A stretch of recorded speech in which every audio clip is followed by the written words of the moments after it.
Biz Uçan Süpürge olarak biliyorsunuz uzun yıllardır kadın hakları alanında birçok çalışma yürüten bir sivil toplum örgütüyüz. Son belki 10 yılda diyebiliriz ağırlıklı olarak kız çocukların güçlenmesine odaklanan çalışmalar yapmaya gayret ediyoruz.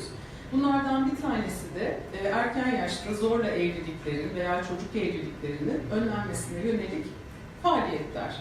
Bunları hem yerel düzeyde hem ulusal düzeyde yürütüyoruz ve hem de uluslararası alanda farklı ülkelerdeki pratikleri görmeye çalışıyoruz. Bu sorunla mücadelede dünyada nasıl örnekler var onları izlemeye gayret ediyoruz.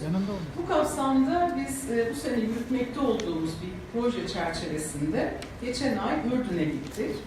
Niye Ürdün'e gittik? Çünkü farklı bir coğrafyada bu sorun nasıl ele alınıyor? Orta Doğu'da çocuk evlilikleriyle nasıl mücadele ediliyor? Kadın örgütleri neler yapıyorlar? Nasıl örgütleniyorlar? Onları görmek istedik. İki grubumdur yani. Ürdün'deki kadın dernekleri yasalarla boğuşuyor. Yalnız kadın dernekleri değil, saray kadınları da. Bir tarafta gelenekçiler, diğer tarafta reformcular var. Ve kadınların gelenekçilere dedikleri şu: İslamiyet zaten eşitlik, barış ve ayrımcılık yapmamak üzerine kurulu. Ve biz İslam'ın bize verdiği hakları istiyoruz. Uçan Süpürge Kadın Derneği'nin Küçük Yaşta Evlilik Büyük Geliyor adlı projesi aslında bizi buraya getiren. Biz bu projeye geçen senenin Kasım ayında başladık. Ve ilk işimiz bir arama toplantısı yapmaktı. Aslında bütün hikaye oradan başladı. Bu arama toplantısında bir süredir, birkaç yıldır ara verdiğimiz çocuk evlilikleriyle ilgili çalışmalara yeniden neresinden başlayabiliriz diye aslında baktık. Ve bunu yaparken de çok çeşitli alanlardan uzmanlar, sahada çalışanlar, kamuda bu konuyla ilgili olanlar, onların görüşlerini bir araya getirmeye çalıştık. Ve açıkçası çok faydalandığımız, yeni stratejiler ve hedefler belirlemede çok işimize yarayan bir buluşma oldu. Konu kadın olunca Ürdün ikiye ayrılıyor. Reformcular bir yana, gelenekçiler diğer safa geçiyor. Batı'dan alınan hukuk sistemi gündem aile, kadın ve çocuk olduğunda yerini şeriat yasalarına bırakıyor.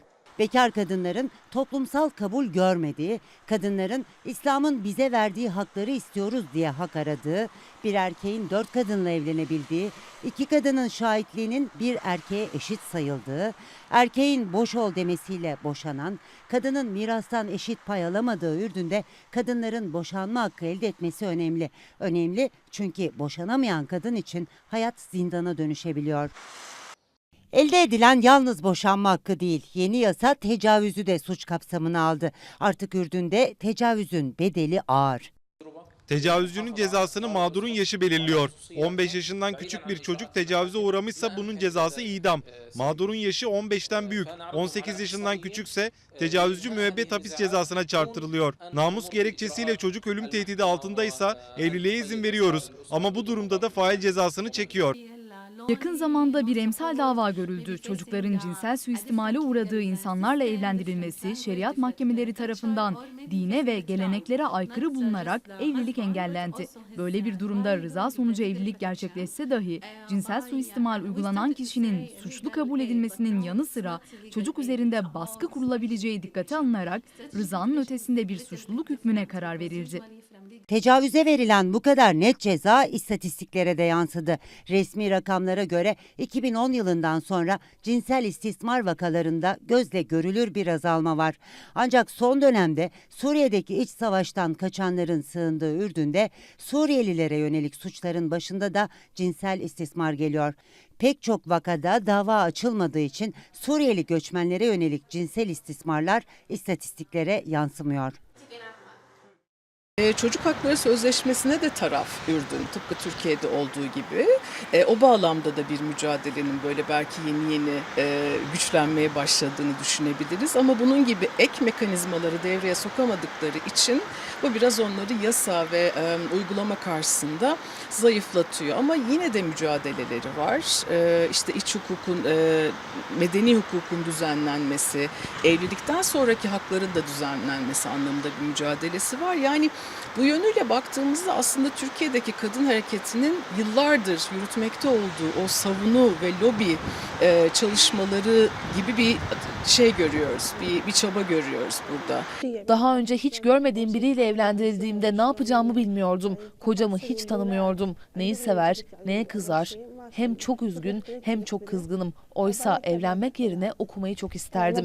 Aile ilişkilerinin şeriatla belirlendiği Ürdün'de 2010 yılında çıkan bir yasayla evlilik yaşı 18'e yükseltilmiş olsa da aynı yasa 15 yaşından büyük çocukların hangi koşullarda evleneceğini de tarif ediyor. Koşulların başında da yoksulluk, gebelik, yetimlik geliyor. Aynı şer'i hükümler Suriyeliler için evlilik yaşını 9'a kadar indirebiliyor. 18 yaşından önce evlenen kadınların yarısı fiziksel ya da cinsel şiddete maruz kalıyor. Yaklaşık %20'si de cinsel şiddete maruz kalıyor. Dolayısıyla evlenme yaşı küçüldükçe şiddete maruz kalma ihtimali ve riski artıyor. Bu nedenle erken yaşta ve zorla evlendirmelere karşı mücadele etmek son derece büyük önem taşıyor. Hakimler CEDAV'ı temel alacaklarını dolaylı yoldan belirtse de şeriat mahkemelerinden bir karar ya da açıklama gelmedi. O nedenle uygulamaya geçilemiyor. Kadın erkek eşitsizliği ile ilgili konularda sözleşme gereği hükümet gözetim altına alındı. Hükümet yasalarda değişikliğe gerek yok dese de SEDAV, Ürdünlü kadının elindeki en güçlü koz. Bu bizim Orta Doğu coğrafyasına aslında bu bağlamda ilk bakışımız oldu. Bunu geliştirmek istiyoruz. Çünkü kültürel ve sosyal olarak benzediğimizi görüyoruz.